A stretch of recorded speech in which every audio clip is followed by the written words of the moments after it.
This is Chapter 27 of Cerebral Dysfunction, Part 2. We're talking about increased intracranial pressure.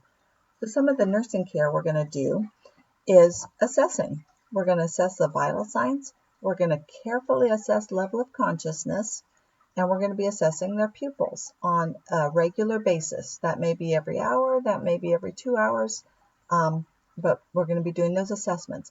We're going to be very cautious about giving sedatives because level of consciousness changes are our best and earliest predictor of if this child's improving or deteriorating. If we give a sedative, we have just clouded that level of consciousness assessment. We don't know if it's from the medication or that the child's getting worse.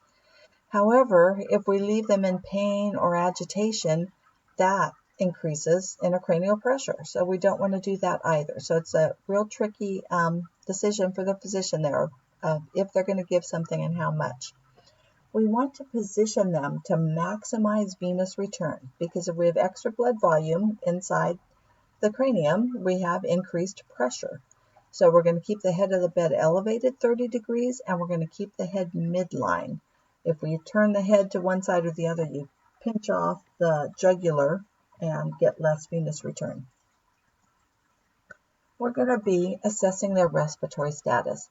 Remember, in a head trauma, establishing an adequate airway is always your first priority, really with everyone, but in a head trauma as well. First priority is an airway. One reason for that is that if we let that CO2 rise, that causes vasodilation, which means we're going to have more blood flow to the head. If we try and add more volume of anything, including blood, we have more pressure now, and that's our concern, is to avoid increased intracranial pressure. If we're not getting good blood flow, good oxygen to the brain, you have about 4 minutes until you have done irreversible brain damage. Aspiration is also a concern. So we're going to position them that 30 degrees upright to prevent aspiration. If they are stable, we may try that recovery position where they're on their side, but if we're talking about a really severe head trauma, keeping the head elevated. We're going to keep the stomach empty, either with medication or with putting down an NG and emptying it out. As far as sectioning the airway, we only do that when absolutely necessary. We do want good gas exchange, so we need air in, but if we section, we increase intracranial pressure during that sectioning, so only when necessary. ABGs, we're looking at the blood gases. Up in the ICU, this kid is, I'm picturing a child who's intubated and has an arterial line in, so we can do frequent blood gas monitoring. We're probably giving O2 as needed based on those blood gases. Again, up in the ICU, we used to hyperventilate these kids because we were trying to avoid cerebral edema, minimize the blood flow through the brain. We don't want them so hyperventilated with that CO2 so low that we decrease the oxygen delivery, but we want to keep them right at the lower limit of normal so that we don't get any vascular dilation in the cerebrum. So pain management of a comatose child, we're going to be looking for things like increased agitation or rigid muscles because they're comatose, right? They can't tell us what's going on. And the problem is that pain increases their intracranial pressure. We don't want that. We're also going to look for those subtle changes in vital signs. Usually in pain, our heart rate, our respiratory rate, and our blood pressure go up a little bit, and our oxygen saturation go down a little bit. These may not be outside of normal, but we're looking for those subtle changes that indicate pain. So we are going to give medications as needed for pain. We're going to position them for comfort and do whatever else we can as comfort measures for that child. ICP monitoring.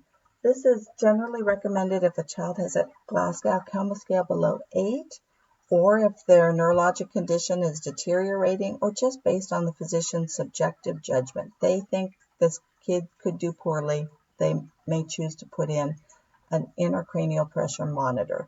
So we have some different types. We can go intraventricular, subarachnoid, or epidural, and on an infant who has fontanelle still open, they can do fontanelle pressure monitoring. So the different monitors are intraventriculars down here into the ventricles of the brain. This is where CSF is made. This is really what we're worried about, right? The pressure from whatever swelling or blood is pushing down to here, which then is pushing down on the brainstem, and our greatest risk is herniation of the brainstem down through the tentorium here. So this gives us the best, most accurate pressure. It's also the most invasive. It's going through the brain tissue all the way down here to the ventricles. Our next best is this one going into the subarachnoid space. So it's going through the skull. All of these, we've had to make a little hole in the skull. This one is punctured through the dura, and we're monitoring the pressure below the dura, but outside of the brain tissue. So in that subarachnoid space. This is epidural. So we're getting under the skull, but outside the dura. Right? This is nice. We haven't punctured the dura. The risk of infection is not as serious, but it's not as accurate. So why do we do this pressure monitoring? To measure the cerebral perfusion pressure. So that is taking that map, the mean arterial pressure from your blood pressure, subtracting the intracranial pressure you get on your monitor, and that will tell you the cerebral perfusion pressure. Because we want to know at what pressure the blood is flowing. This is not just halfway between arterial and or systolic and diastolic. Because if you remember, 2/3 of the time you're in diastole and 1/3 in systole. So they weight it that way and tell you what the average, what the mean pressure is that the blood is flowing at. If it's flowing at a lower pressure than what is inside the skull, you are not going to get any blood flow to the brain. So we take that map minus the perfusion, or minus the intracranial pressure, and that gives us the perfusion pressure. Our book just briefly mentions an external ventricular drain, but you will see these at Valley Children's, so I wanted to show it.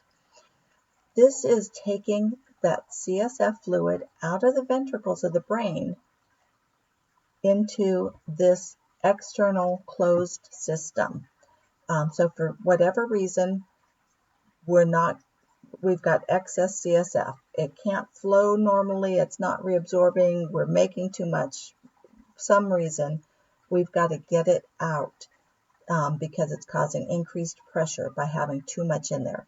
So we've got a catheter going right into the ventricle of the brain. The CSF then is coming out and dripping into this collection chamber. This is marked where you can measure very accurately how much is out. Then you open the stopcock, let it drain down into this bottom bag, close the stopcock, and measure again. So this can be measured hourly, every 2 hours, whatever is needed on this child.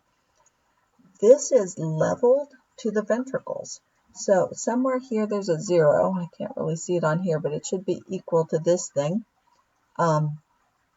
We can put a little light here and shine it over to the tragus of the ear, which is about where your ventricle is, or we can take a giant level and measure from the 0 to the tragus of the ear and get that little bubble level.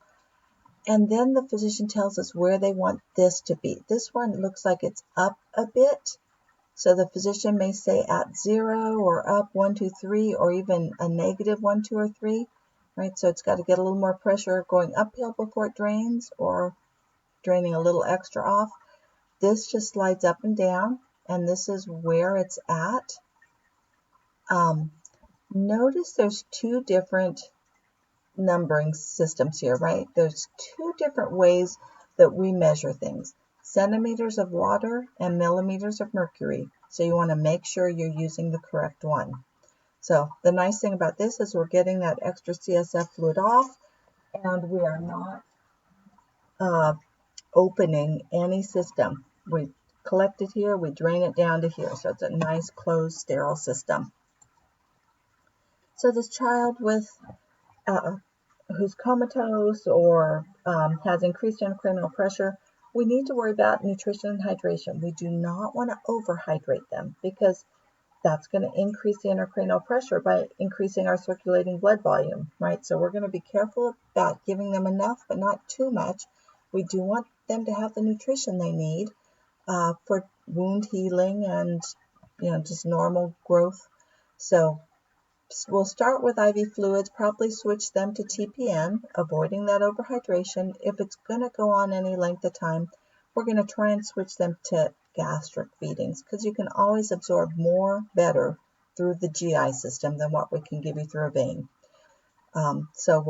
If it's going on for a while, we're going to put down an NG or an NJ tube. At Children's, you're going to notice we use a lot of NJ. So it's nasal jejunal. Instead of stopping in the stomach, we go past the stomach, through the duodenum, and empty it out into the jejunum. Much harder to reflux and aspirate when we do that. Or sometimes they'll put in a G tube. So we do need to be conscious of the risk of aspiration. Anytime we put pressure in the brain, we're worried about pressure on the pituitary that can cause SIADH or DI. If you remember these from the endocrine chapter, in SIADH, we have a decrease in urine. So we're keeping a whole lot of extra fluid, diluting the blood. So we're going to see hyponatremia. And in this child, we've got to restrict their fluids because they're not diuresing them out, they're keeping them. In DI, they're doing the opposite. They're dumping out too much urine, dumping out so much that the blood looks concentrated. You can have high sodium. And in this one, we've got to replace fluids because they're losing too much. So that's important to be monitoring our output because we're watching for those as potential complications.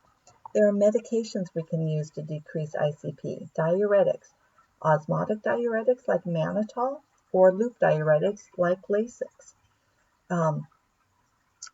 At Children's, they tend to use more hypertonic sodium, hypertonic solutions, hypertonic sodium chloride. Both of these, whether you're using diuretics or the hypertonic solution, it's to pull fluid out of the tissue, particularly that cerebral edema, that fluid in the cerebral tissue, pull it into the bloodstream and dump it out in the urine. Other things that increase your intracranial pressure is being agitated, so we may need to sedate them. Having a head trauma puts you at risk for seizures, which if you seize, your intracranial pressure goes up, so we may have them on an anticonvulsant.